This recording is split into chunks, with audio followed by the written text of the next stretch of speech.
What is up, ladies and gentlemen of the YouTuberverse? I am here once again with the fish tank, and I told you guys I'd be doing this one today. So let's get into some patience about fish tanks, letting the stuff grow that needs to, and how they can be very unpredictable. And sometimes you just gotta kind of go with the flow. So I'm gonna start with the plants and stuff. This tank here is probably right around a couple years old, maybe a bit older, you know? And as you guys remember with the Anacharis piece, I told you guys they grow quick, but that little guy right there, as you can see, has all these attachments to it now. It's growing nice and long. That's all a part of each other right there, and it's keep growing out, so you can see all that going in. And this is a fast growing plant, but this took like a couple of months in this string. Super duper long. You can see that this plant is all around there.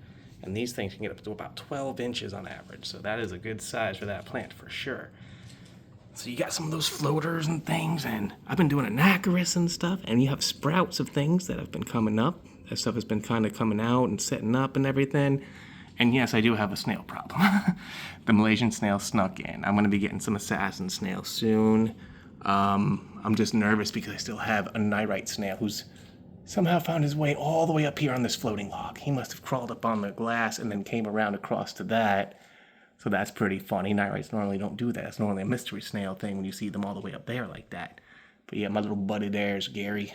Nice, smooth looking shell. Kind of your basic Nyrite color. It's just a basic black shell Nyrite. But then the big things with the patience and stuff. Look at all these little sprouts coming up and everything. And I do have some tenders, or tenders. I have fish or shrimps that tend to the tank. And another thing I've done, if you look carefully, I kind of left some stuff there, and you see those little white things crawling around and stuff. I think those are copepods, is what you call them. Those little white things there. Teeny tiny things. But that is all natural stuff. So my type of tank, my type of thing, is a dark water naturalistic kind of tank. No filter, but use bubblers. I turned the bubblers off, but they're back there. But the idea about being patient and no tank is wrong. Like, not many people are going to have this thing a tank. You can see to the back still. However, the thing is, you cannot really see it's clear looking. It's kind of a brownish color. This is called a black water. I like to call it a dark water tank, but that's the aesthetic we are going for on this for myself. You can have perfectly clear water, and that's fine too. You can see I do not have a lot of fish right now either. I had a lot of guppies, but they all kind of, got old and passed away. The fern in the back is growing up nice and big. Got another little piece of fern right there that's stuck into the netting, so I just let it do its thing. And that's a long piece of root, so I'm excited to see what's going on with that there. And yes, I have bladder snails in here too. So it's pretty much a bottom dweller's heaven is what I have in here. The Corydoras, the ghost shrimp. I have some loaches in here. They're being sneaky and hiding. They probably scattered once. I have two in here. They probably ran once they saw the light come on. But yeah, this is pretty much what my tank is. It's not where I want it to yet, and I've had it for 2 years. You gotta be patient. You gotta let the water do its thing, kind of a deal. And whatever kind of tank you're looking for, what you're trying to do, even if it's got natural plants, unnatural plants, whatever, you're gonna have times where it's cloudy and nasty and times where it's completely clear and great. But no matter what you're doing, you're gonna need patience. Because a lot of this stuff, even that moss and stuff down there, a lot of those little things, man. So, yeah, I run a very naturalistic, to the point where little tiny things moving around in the tank, these things will get eaten. These tiny little white buggy things on that are great. And that's also why you see a thin film of algae. Yes, my tank is not technically, in most people's term, a clean, happy aesthetic sort of tank.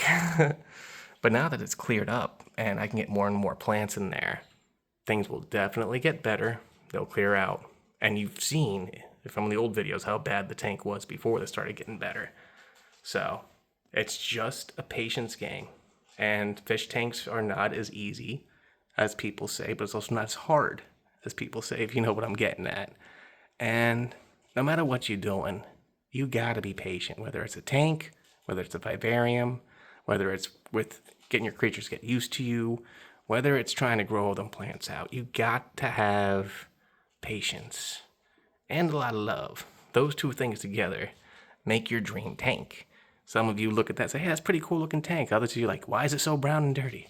For me, I love what I'm doing here. And that's the best tank. The best tank is what you think your tank is best for you. Your opinion is what's important.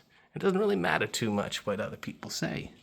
If the tank is healthy, your fish are happy, and you're happy, ain't nothing wrong with the way it be.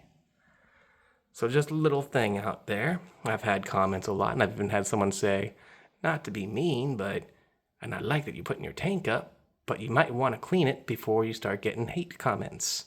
Well, already happened, and my tank is not dirty, and it doesn't really need that much cleaning. It's just all a part of opinion. But I do hope that you guys looking at my stuff, seeing what I'm going through, gives you the strength and patience to get through your own tank stuff and do your own thing. Because that's what's most important about this hobby. It's only wrong when you're torturing the creatures inside, whether accidentally or purposely. You just don't want to cause any problems to the animals out there. Gary is on a roll right now, man. He's moving all over the place. But yeah, man, as things grow in and things look better, the tank will be more and more of my personal ideal tank. I would like to get all those plants growing in the back, a lot of that stuff. But the parameters are healthy. My water is dark but clear, and that's exactly what I was going for. So this little hippie right here, super happy that things be going the way they are. And I hope no matter what you do with your tank, whether it's a small one, bigger one, something about my size with my tank, I hope that you're happy with it. Because that's what this hobby is. It's not about what other people say. It's about if you enjoy it, and most of all, if your animals enjoy it. So a little something, not a huge long video for tonight, but I did promise I'd talk about this, and this is something that's been on my mind lately. The wrong tank is a tank that hurts the animals. Otherwise, do you. Have fun with it. Let your creatures enjoy their lives. With that, have a good one. Peace out.